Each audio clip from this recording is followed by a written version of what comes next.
दोस्तों, डेट है आज की 30 दिसंबर 2020 और स्टार्ट करेंगे आज की हम डेली आंसर राइटिंग। तो हम last time parliament, state legislature, union and state executive के बारे में डिस्कस कर रहे थे। उसके अंदर में हमारा ये लास्ट वीडियो होगा और उसके बाद फिर हम नेक्स्ट जो टॉपिक होंगे separation of power, judiciary and all other topic, उनके ऊपर हम मूव करेंगे। तो चलिए स्टार्ट करते हैं। सबसे पहले आज का क्वेश्चन देखते हैं। तो आज का हमारा क्वेश्चन करंट अफेयर से, करंट अफेयर के अंदर काफ़ी न्यूज़ के अंदर था। आंध्र प्रदेश के अंदर में 3 कैपिटल क्रिएट करने का प्रपोजल था और उसके ऊपर में लेजिस्लेटिव असेंबली के द्वारा पास कर दिया गया, लेकिन जो लेजिस्लेटिव काउंसिल थी उसके अंदर में वो प्रपोजल फंस जाता है। अब उस केस के अंदर में उनके द्वारा रिकमेंड किया जाता है कि हमारी जो लेजिस्लेटिव काउंसिल है उसको रिमूव कर दिया जाए। वैसे ही हमारे उड़ीसा के द्वारा रिकमेंड किया गया कि हमारे पास लेजिस्लेटिव काउंसिल होनी चाहिए। उसके अलावा राजस्थान एंड असम, उनका प्रपोजल अभी पेंडिंग है सेंट्रल गवर्नमेंट के पास कि हमारे पास में लेजिस्लेटिव काउंसिल होनी चाहिए। तो यहाँ पे हमें समझने की आवश्यकता है लेजिस्लेटिव काउंसिल क्या होती है, इसका गठन कैसे किया जाता है और उसके बाद इसकी रिलेवेंस देखनी है। तो ये इस साल के मेंस के लिए इंपॉर्टेंट है। अगर इस साल ना आए तो नेक्स्ट ईयर के लिए इंपॉर्टेंट है। इसके अलावा भी आपको ये टॉपिक पूरा कवर करना है। इनकी पावर क्या होती हैं वो आपको कवर करना है, प्लस इनके लिए इलेक्शन कैसे होता है वो भी कवर करना है। तो हर चीज़ जो लक्ष्मीकांत में लिखी हुई है वो सारी कवर करनी है, बिकॉज ये न्यूज़ के अंदर था।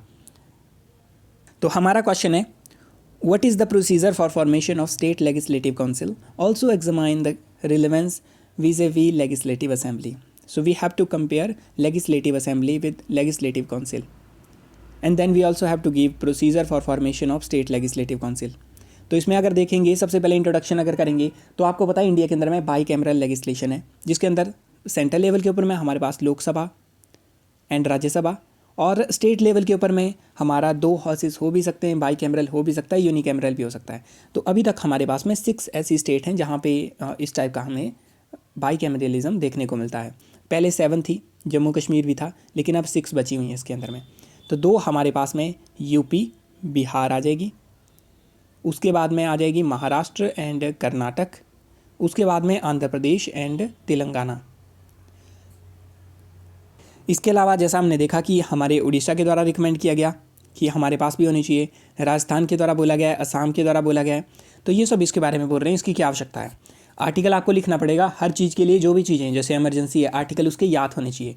पहली बात आर्टिकल याद होनी चाहिए, वो तो मस्ट है। उसके अलावा सुप्रीम कोर्ट की कोई जजमेंट है उसका नाम याद होना चाहिए। अगर वो नाम ना याद हो पाए तो एटलीस्ट सुप्रीम कोर्ट ने क्या बोला है वो याद होना चाहिए। अगर इलेक्शन की बात की जा रही है तो इलेक्शन कमीशन ने क्या बोला वो याद होना चाहिए, ARC ने क्या बोला वो याद होना चाहिए। ये काफ़ी इजीली अवेलेबल होते हैं, हमारे टॉपिक के साथ ही होते हैं, लेकिन हम उतना अटेंशन पे नहीं करते। तो एक्चुअल में इनके ऊपर फोकस करना है, जो चीज़ें हैं उनको याद करना है। ठीक है, तो यहाँ पे आर्टिकल बता दिया किस आर्टिकल के अंदर इनको बनाया और अबोलिश किया जाता है।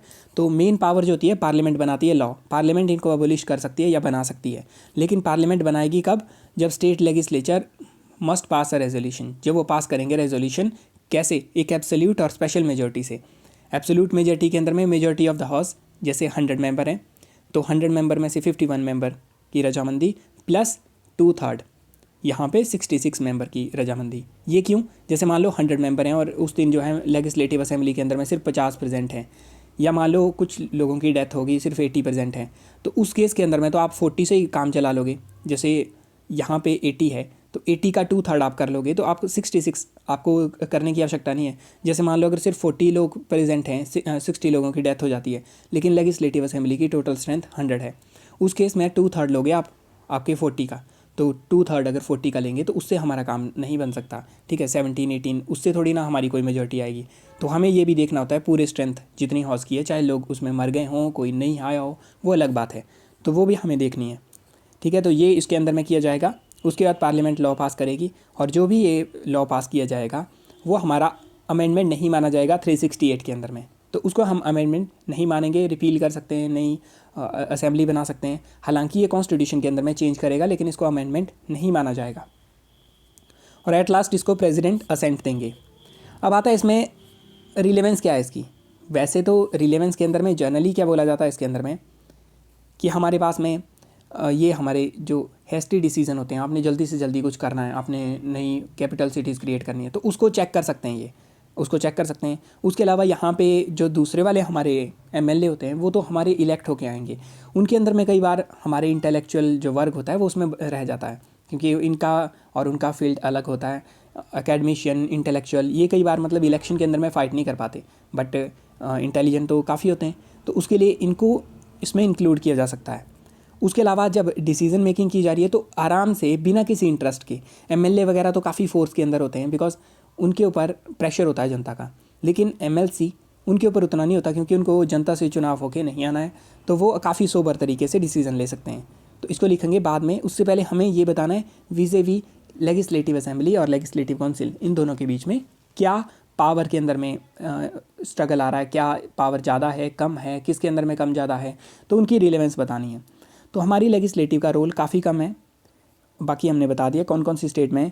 ये चीज़ें जो हैं काफ़ी फैक्चुअल भी हैं यहाँ पे, ये आपको याद करनी है। ये प्रीलिम के लिए याद करते हैं, यहाँ पे ना भी लिखो तो भी चलेगा, ठीक है। प्रीलिम के लिए तो याद करनी पड़ेगी कहाँ कहाँ पे हैं। इनके पास में ज़्यादा पावर नहीं है, ठीक है। जैसे इस केस के अंदर में यहाँ पे देख सकते हैं, इक्वालिटी कब होगी असेंबली के साथ में, जब ऑर्डिनरी बिल को इंट्रोड्यूस करना है, पैसेज करना है, तो इक्वालिटी होगी कुछ हद तक। इसमें देखेंगे कुछ हद तक क्यों नहीं होती। दूसरा, ऑर्डिनेंस को अप्रूव करना है, उसमें इक्वल है असेंबली के, चीफ मिनिस्टर दोनों हाउसेज से हो सकता है, ठीक है। और ये अगर स्टेट पब्लिक सर्विस कमीशन की जुरिस्डिक्शन को एनलार्ज करना है, उसके अंदर में भी इक्वल पावर है। लेकिन अनइक्वल पावर आती है मनी बिल के केस में, जैसे हमारी राज्यसभा है, राज्यसभा के अंदर में मनी बिल के ऊपर में ज़्यादा कुछ नहीं किया जा सकता, सिर्फ आप 14 दिन तक उसको रोक के रख सकते हो, उसके बाद में आप उसको वापस करना ही पड़ेगा। आप प्रपोज कर सकते हो अमेंडमेंट, लेकिन आपकी अमेंडमेंट को सुना जाएगा नहीं सुना जाएगा वो हमारी लेजिस्लेटिव काउंसिल या हमारी लोकसभा के ऊपर डिपेंड करता है। तो मनी बिल के केस के अंदर में इनके पास ज़्यादा पावर नहीं होती, ठीक है। और in case of ordinary bill also, जैसे ऑर्डिनरी बिल अगर पास किया जाता है तो उसमें क्या किया जा सकता है, या तो वो उसको पास कर देंगे तो अच्छी बात है, वो एक्ट बना, या तो उसको अमेंड करेंगे। अब वो लेजिस्लेटिव काउंसिल, जैसे यहाँ पे ये लेजिस्लेटिव काउंसिल के अंदर है और अब ये लेजिस्लेटिव असेंबली में आएगा, तो उनकी इच्छा है वो इसको अमेंडमेंट को स्वीकार भी कर सकते हैं और कुछ भी कर सकते हैं मीन्स वो इसके ऊपर में, ठीक है। या वो उसको रिजेक्ट कर सकते हैं, वो बोलेंगे ठीक है रिजेक्ट कर दिया। अगर रिजेक्ट करेंगे और लेजिस्लेटिव असेंबली ने फिर से उसी बिल को पास कर दिया तो ऑर्डिनरी बिल के केस में भी वो पास माना जाएगा, राज्यसभा कुछ नहीं कर पाएगी।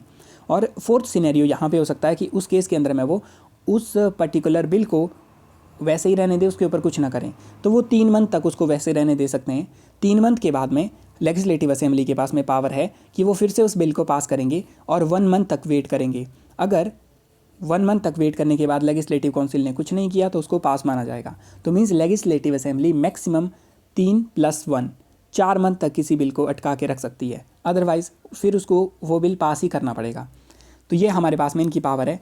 प्लस हमारे पास में जैसे हमने देखा कि फाइनल पावर ऑर्डिनरी बिल कि वो भी हमारी असेंबली के पास है।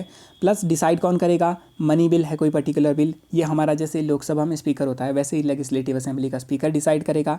उसके अलावा बजट पे डिस्कशन हो सकती है, जैसे राज्यसभा डिस्कस कर सकती है, लेकिन जो डिमांड ऑफ ग्रांट होगी, जितने पैसों की आवश्यकता होगी, जितने पैसे निकालने हैं कंसोलिडेटेड फंड ऑफ इंडिया से, उसके ऊपर जो वोटिंग होगी वो राज्यसभा नहीं कर सकती। Same way legislative council voting नहीं कर सकती।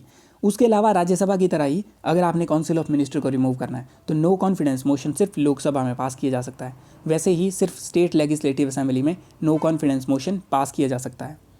उसके अलावा आप बता सकते हो क्या रिलेवेंस है इसकी, एंड एट लास्ट आप बोल सकते हो, या आप ऐसे भी बोल सकते हो कि मतलब इस टाइप से ये टाइम वेस्ट करती हैं हमारी लेजिस्लेटिव बॉडी, लेजिस्लेशन के अंदर में टाइम लगाती हैं, प्लस काफ़ी सारा खर्चा इनके अंदर में होता है, तो इनको हमें रिमूव कर देना चाहिए। आप वो भी बोल सकते हो, या ये बोल सकते हो इनको केयरफुली ऑब्जर्व करना चाहिए, इनकी क्या क्या फंक्शनिंग है उनको हमारे द्वारा देखा जाए, ठीक है। या पॉजिटिव वे के अंदर दे सकते हो कि ये काफ़ी अच्छी बॉडीज़ हैं और प्लेटफॉर्म डेलिब्रेशन है जहाँ पे डिस्कशन होती है। तो किसी भी तरीके से आप इसको कंक्लूज़न किसी भी तरीके से दे सकते हो। बॉडी के ऊपर फोकस करना है। और पॉलिटी के अंदर में सबसे इंपॉर्टेंट चीज़ें हैं, आर्टिकल याद कर लो, सुप्रीम कोर्ट के डिसीजन वगैरह याद करो, उनकी जजमेंट वगैरह याद करो रिसेंट के अंदर में, वो काफ़ी इंपॉर्टेंट होंगे आपके लिए। कई बार आप कचरा मटेरियल भी लिखते हो बॉडी के अंदर में, लेकिन फिर भी आपने कुछ चीज़ें हाईलाइट की हों जो कि मेन चीज़ें आ रही हैं, तो उसका काफ़ी ज़्यादा प्रभाव पड़ता है एग्जामिनर के ऊपर। क्योंकि कई बार ऐसा होता है कि पूरा पेपर पढ़ना, पूरा एक एक क्वेश्चन वो लाइन बाई लाइन पढ़ना काफ़ी मुश्किल होता है। तो डायरेक्टली अगर आप स्किप करोगे, इस तरीके से आप स्किम करोगे जल्दी से अगर क्वेश्चन से, तो आप देखोगे कीवर्ड क्या क्या लिखे हुए हैं, उन कीवर्ड के बेसिस के ऊपर में आपको नंबर मिल सकते हैं। तो इसीलिए keyword, supreme court, election commission of India, कोई पर्टिकुलर जजमेंट, आर्टिकल, ये काफ़ी इंपॉर्टेंट है, इनको लिखो और हाईलाइट करो, इससे काफ़ी अच्छे नंबर आएंगे पेपर 2 में। तो मिलते हैं नेक्स्ट वीडियो के अंदर में। Thank you.